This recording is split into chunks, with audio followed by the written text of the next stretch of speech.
What's going on, y'all, and welcome back to another episode of the JuiceBox presented by Lock City.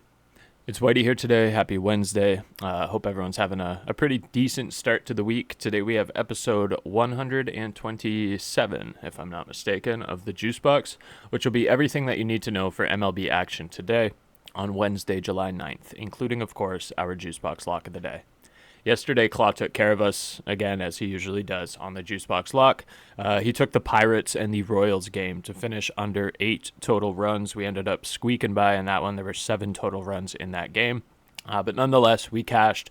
Overall, that now brings us to a 56-38-1 overall record, up a total of 39.39 units. So about a 40% return on your money since we started the juice box. For you $100 bettors, that's a total of $3,939. For you $10 bettors, that's a total of $393.90.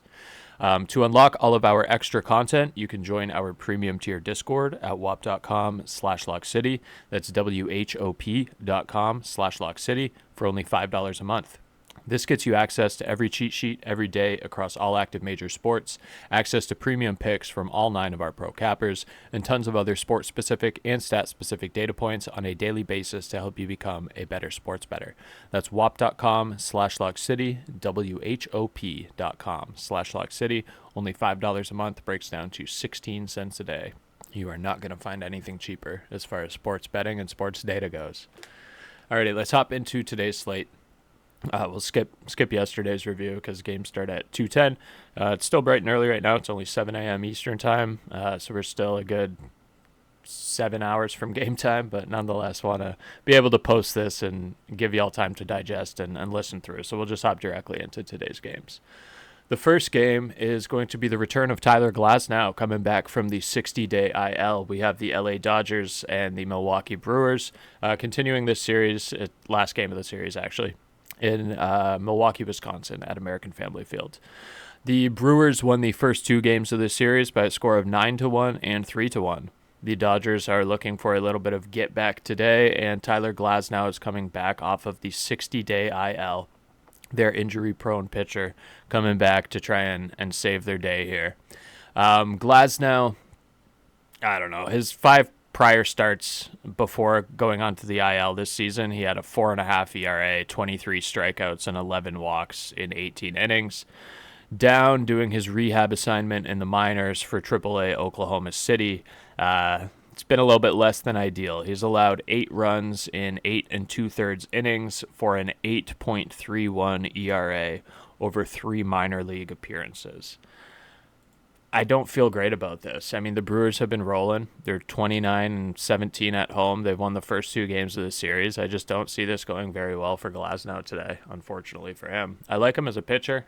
I don't see him being overly effective here. Jose Quintana on the flip side for the Brewers, he's 6-3, 3.44 ERA, 1.39 WHIP. I think he holds it down here today. Glasnow in only 18 innings pitched has given up 4 home runs. I would be willing to bet that we probably see another couple here today.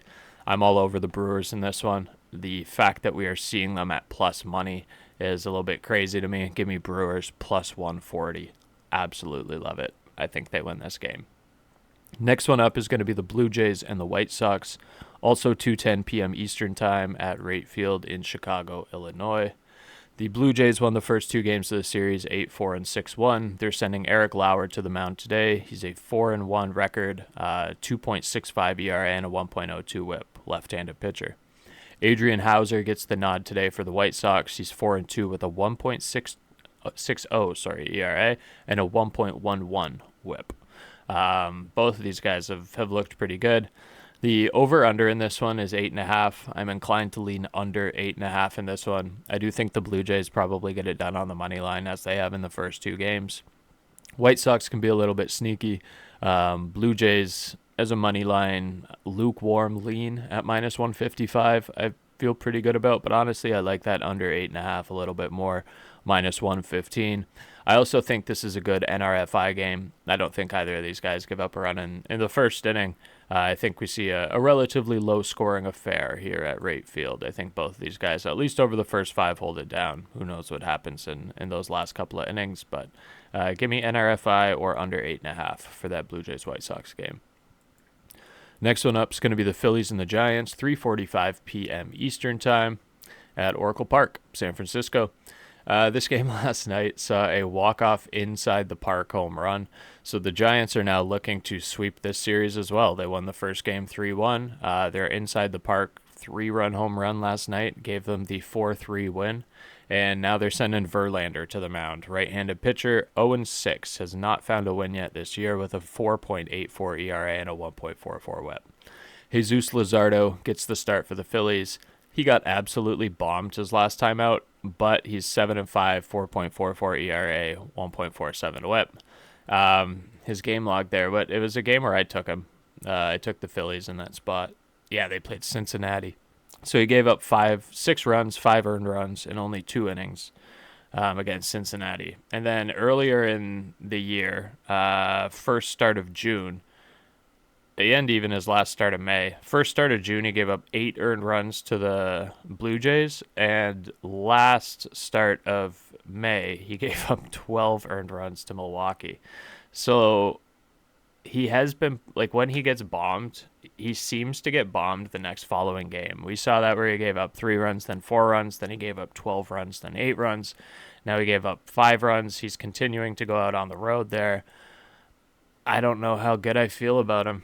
I feel like this is just like an over 8.5 game potentially, which is weird to say because neither of the first 2 games have gone over that, but I do not trust Jesus Luzardo right now, and I don't trust Verlander overall. Give me over 8.5 plus 105 for Phillies and Giants.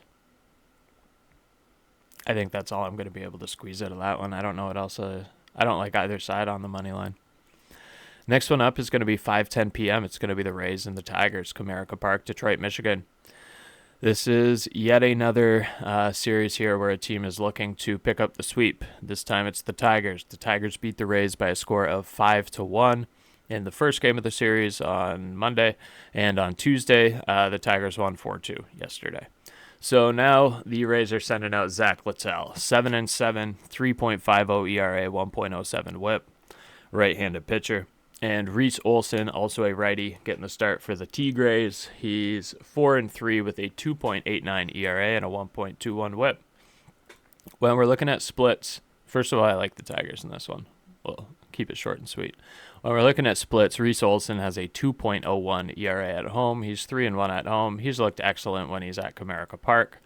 When we're looking at Zach Littell, he's about the same no matter where he is. At home, he's got a 3.40, and on the road, he's got a 3.58. So I do have to give the edge here to the Tigers with Reese Olson. I mean, the Rays are dangerous. They're a good team. 49-43 overall. They were 49-41 coming into this one. Tigers, obviously, best record in the MLB, 32-14 at home, and 59-34 overall. Fun fact about the Tigers and why I'm taking them here in this one. Tigers were the first team in the MLB to 30 wins. They were the first team in the MLB to 40 wins. They were the first team in the MLB to 50 wins. And every time they had 29, 39, or 49 wins, they won the next game. So Tigers are 59-34 overall. They have a chance to be the first team in the MLB with 60 wins. Give me the Tigers on the money line, minus 155, for them to improve to 60-34 and continue their reign of terror on the MLB. Next one up, going to be the Mets and the Orioles. This is going to be 7 p.m. Eastern Time at Camden Yards. Good old David Peterson getting a start for the Mets. Left-handed pitcher, 6-4 with a 3.18 ERA and a 1.27 WHIP. Tomoyuki Sagano getting the start out here for the Orioles at home. He's 6-5. Well, not at home. He's 6-5. He's getting the start at home. And then overall, he's 6-5 with a 4.44 ERA and a 1.31 WHIP. I don't really love Sagano, to be honest with you. I got to lean Mets here all day. We'll keep this one relatively short and sweet. The Mets won the first game yesterday, 7-6. I do think the Mets get the edge here again today. Both these guys have issued a ton of walks. I think this could be like an over 9.5 game as well. But give me the Mets on the money line. I think the Mets squeak it out. Neither of these teams are good, respectively, home and away. The Mets are 20 and 25 away from home, and the Orioles aren't really good anywhere. They're 19 and 23 at home, and 40 and 50 now overall. Give me the Mets in this one. I don't love it, but in terms of leans, we'll take the Metskis. Next up, going to be the Mariners and the Yankees, 7:05 p.m. Eastern Time at Yankee Stadium. This is still loading. Okay, there we go. Alrighty. The Mariners are starting Logan Evans, right-handed pitcher, 3-2 with a 2.96 ERA and a 1.25 WHIP. And the Yankees are giving Cam Schlittler his debut, right-handed pitcher. We don't have anything to go off of in terms of how he's done in the majors, obviously. Not bad in the minors, but it's always tough when you're taking a debut pitcher, unless it's like one of those rare instances where it's like a Paul Skeens sort of debut. But otherwise, it's always tough to back these guys in these sorts of spots. Seattle's a good team, 48 and 43. Logan Evans, he's got a sub-3 ERA. When we're looking at his splits, away from home, he's been a little bit worse. He's got a 3.68, but he's still been doing pretty well. He's an Ann Arbor boy. He's from Michigan, so I'm a little bit biased here, but give me Seattle first 5 money line with the push option. So Seattle first 5 two-way, plus 130. If it pushes, we get our money back. If they're leading, we get a nice, juicy plus money, plus 130 play here. Give me Seattle Mariners, first 5 innings, money line, two-way. Next up, going to be the Rockies and the Red Sox, 7:10 p.m. Eastern Time, Fenway Park, Boston, Massachusetts.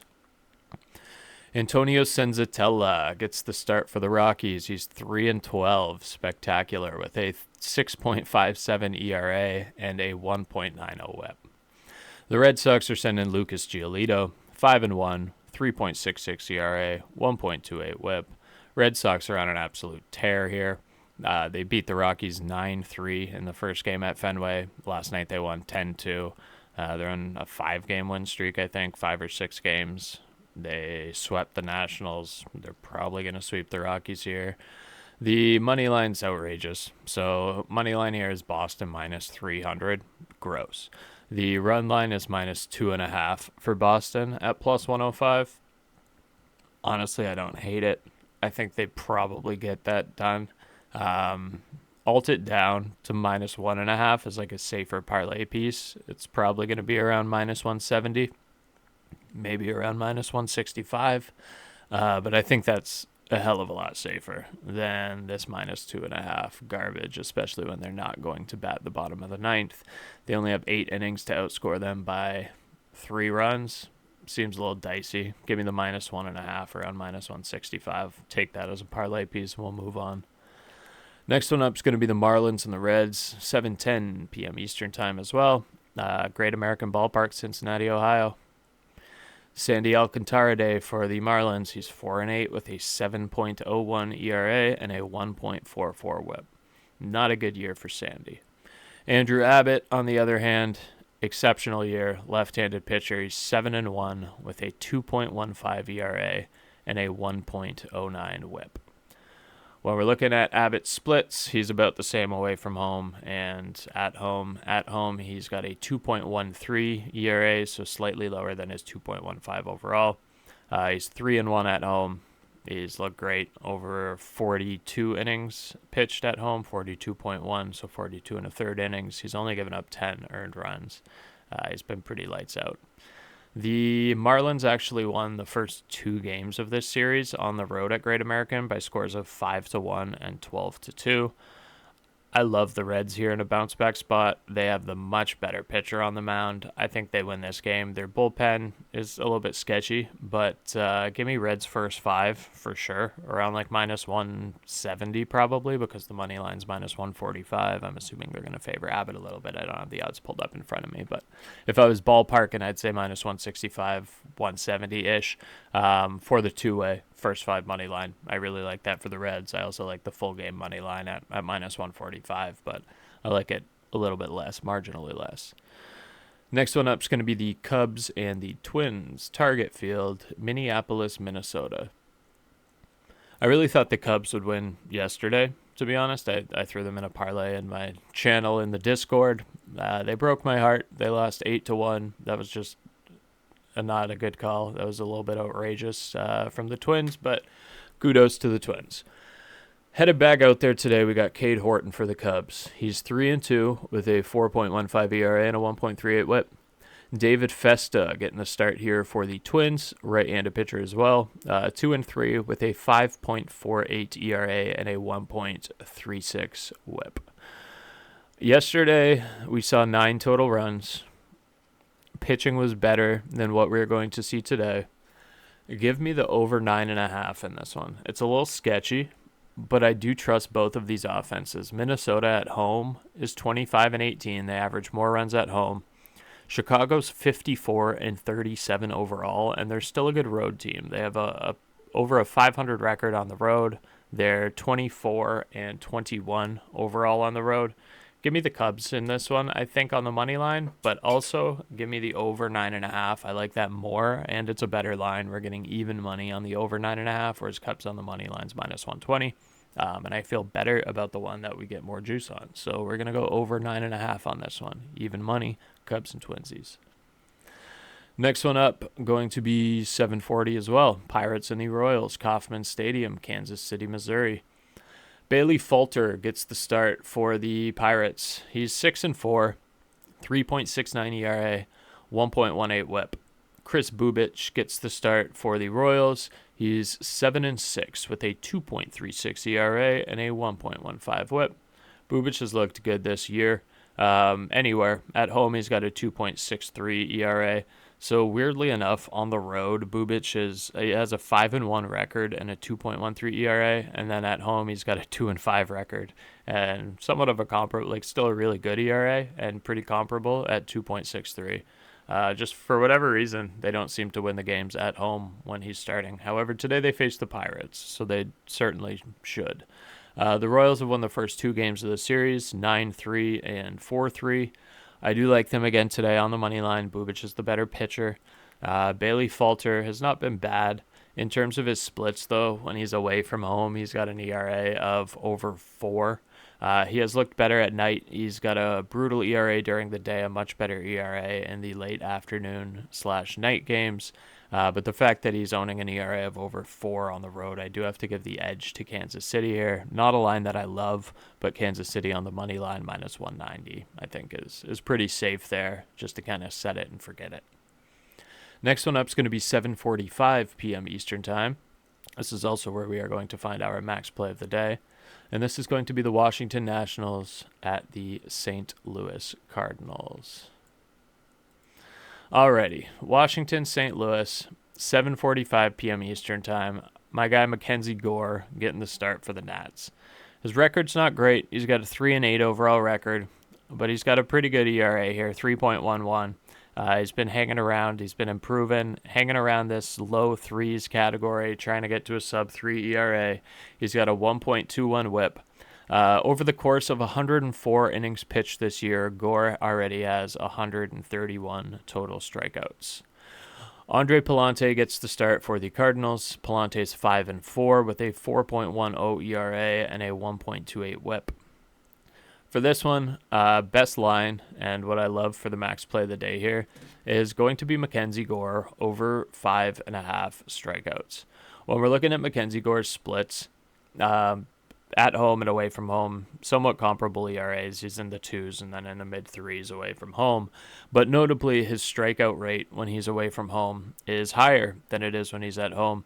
Over 55 innings pitched on the road, he already has 73 Ks. Compared to at home, he's pitched a comparable amount of innings, 49 innings, so only 1 start less, but he only has 58 Ks. So on the road, he's been striking out batters a lot more than he has been at home. Over the course of the last, let me just flip back to him here, last 10 games, he's cleared this line 7 times. He's gone 7 Ks, 9 Ks, 9 Ks, 8 Ks, 7 Ks, 6 Ks, 5 Ks, 4 Ks, 6 Ks, 2 Ks. Head-to-head against St. Louis, he already saw St. Louis on May the 11th, and he struck out 7 St. Louis batters. Over the last 15 days, St. Louis against lefties, they've been the 8th worst in the MLB. For pitcher percentiles, Mackenzie Gore, obviously top of the pack here. He's in the 91st percentile for Ks with a 30.5% K rate. I'm going to go Mackenzie Gore over 5.5 strikeouts in this one. It's currently minus 122 on Bet365. Mackenzie Gore over 5.5 strikeouts. Favorite line for this one and favorite line overall on the slate. I think he probably gets 7 or 8. I think this is good. A really good ladder spot for him. But nonetheless, we'll take the juice over 5.5. Mackenzie Gore minus 122. Bet365. And I guess we can give like a money line lean here. I kind of like the Cardinals, to be honest, which is weird. Or give me like the over 8.5. But I just really love the Gore line on this one. Don't give me anything else on second thought in terms of like other lines. Just give me Gore. And let's move on. Alrighty. Fourth last game of the night. 8:10 p.m. Eastern Time, Daikin Park. Guardians and the Astros. Slade Ciccone getting the start for the Guardians. He's 3-4 with a 3.56 ERA and a 1.31 WHIP. Brandon Walter, lefty, getting the start for the Astros. 1-1 with a 4.15 ERA and a 1.13 WHIP. Ever since I photoshopped Gamma Ray's face on Brandon Walter, that's all I see when I look at Brandon Walter. I don't know. Maybe give me the Guards. No, give me the Astros, man. The Guardians have won the first 2 in this series, 7-5, 10-6. They're coming off of a 10-game losing streak. I don't see the Astros dropping another one at home here. They were 32-14 coming into this series at home. Now they're 32-16 at home. They were 55-35 coming into the series overall. Now they're 55-37. They need a win here. I think they pick up the win here. Give me the Astros on the money line minus 145. I think Brandon Walter's slightly better than Slade Ciccone. Yeah, give me the Astros minus 145. Let's move on. Next one up, third last game of the night. Rangers and the Angels at Angel Stadium. We got Kumar Rocker getting the start for the Rangers. He's 3-4 with a 5.8 ERA and a 1.49 WHIP. And we got Kyle Hendricks headed out there for the Angels, 5-6 with a 4.68 ERA and a 1.27 WHIP. This is a tough one, to be honest with you. And this series has been pretty back and forth. The Angels won the first one 6-5, and then the Rangers just blew out the Angels last night by a score of 13-1. I don't really trust the Rangers bats, but the Angels have lost 4 of their last 5 games as well. Give me the Angels. Fuck it. Let's go Angels plus 110 on the money line. I don't love it, but I feel like they win this game. I don't know why, but I feel like they're winning this game behind Kyle Hendricks. This is a tough one. Kyle Hendricks, he's much better at home, though. He's got a 3.94 ERA at home and a 5.4 ERA on the road. I think they're live to get it done here. Kumar Rocker, 5.8 overall ERA, and when he's away from home, he's got a 9.41 ERA, and they're 1-4 overall. Yeah, give me the Angels, plus 110. I like that. Next one up, second last game of the night, 9:40 p.m. Eastern Time, Diamondbacks and the Padres, Petco Park, San Diego, California. We got Brandon Pfaadt getting the start for the Diamondbacks. He's 8-6 with a 5.42 ERA and a 1.38 WHIP. Dylan Cease gets the start for the Padres, 3-8 with a 4.62 ERA and a 1.33 WHIP. The fact that this over-under is set at 7.5 is just absurd to me. I'm assuming it's because Dylan Cease is at home, and Dylan Cease's ERA at home is only 2.76 compared to on the road, where he's got an ERA of over 6. And then when we're looking on Brandon Pfaadt, at the Brandon Pfaadt side of things, though, away from home, he's got an ERA of 6.6. So I can't trust him here. I kind of want to lean like Padres on the money line. Yesterday's game was only 1-0, so it's been low scoring. The first game of the series was a 6-3 win on the Diamondbacks side of things. I think best bet here, honestly, just over 7.5. We're going to take that. I do think the Padres probably get it done just because Cease has been much better at home. But still, with an ERA approaching 5, it's very hard to trust the guy, regardless of where he is. I know splits mean a lot, but it's tough. Give me the over 7.5. I like that more than I like Padres on the money line. Last game of the night, Braves and the Athletics. This one, I love these games because Trent Attia, whatever the hell his name is, keeps taking the Braves. Guy's a moron. He thinks it's 2022, 2023. He thinks the Braves are going to win 300 games in a 162-game season. Just as dense as they come. Last night he took him again in his surgical, whatever, Fugazi 5, whatever it is, surgical 4, or whatever he's calling that thing. And Braves lost, obviously, 10-1. We had the Athletics on the best bet sheet. It was a great spot for the Athletics. Braves are coming into this one again with Bryce Elder, 2-6 with a 5.92 ERA, right-handed pitcher. When we're looking at Elder's splits, he's horrible everywhere. He's got a 6.6 ERA at home and a 5.09 ERA on the road. Braves have not been able to generate a lot of runs here. Mitch Spence, not exceptional by any means. He's 2-4 with a 4.06 ERA and a 1.31 WHIP. When we're looking at his splits, he's much better away from home, obviously, once he's out of that small ballpark. But at Sacramento at Sutter Health there, he's got a 5.65 ERA. I do love the over in this game. It is high at over 10.5, but I do think these teams... Atlanta's going to want to get some offense going, being held to 1 run yesterday and getting embarrassed 10-1. And the Athletics, I think, are in a really good spot with Elder on the mound to be able to take advantage of the Braves, or continue being able to take advantage of the Braves here. The Braves are not looking too hot. They're 39-51 overall. They've lost their last 5. They've lost 7 of their last 8. They've put up 1 run or fewer in 3 of their last 5 games. I find this hard to trust them. Just give me the Athletics on the money line, maybe the over 10.5. But I think this is another good spot for the Athletics, and I could see Trent taking the Braves. So, yeah, give me the A's all day here. All right, we'll slide back up quickly to the JuiceBox Lock. JuiceBox Lock's going to be found in the 7:45 game between the Nationals and the Cardinals. We're going to be taking Mackenzie Gore over 5.5 strikeouts. Mackenzie Gore's got a 30.5% K rate. The St. Louis Cardinals over the last 15 days, not looking good against lefties, 8th worst team. Gore's already gotten 7 strikeouts against them on May the 11th. When we're looking over the last 10 games, or last 10 starts for Gore, he's cleared this line 7 times.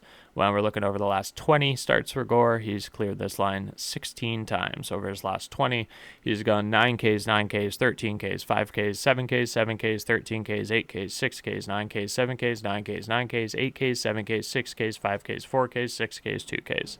So he's getting 6Ks here today against St. Louis. He's done it before in the head-to-head. He's got 7. Last time out was like 2 summers ago where he had 5, or last summer where he had 5, but irrelevant with this lineup. He's already thrown for 7. He's going to get the job done here today as well. He's on the road. He's got a much better strikeout rate on the road over the course of 45 innings, I believe. Let me recheck this. 55 innings. Sorry, he's already struck out 73 batters on the road. So in 1 more start on the road than he has at home, he's struck out 15 more batters. He's looked a lot hotter in terms of his strikeouts on the road. He's a Wilmington, North Carolina boy. Nice little city to visit there. Good vibes. Give me Mackenzie Gore over 5.5 strikeouts, minus 122 right now on Bet365. Love that line for the JuiceBox Lock. Let's bring out some cash here. A lot of lines I feel good about. A lot of pretty good underdog spots for those of you that listen to the pod here. I think we got some pretty good juice here. I like the Milwaukee Brewers to take advantage of Glasnow. I especially like them over the first 5 to take advantage of Glasnow.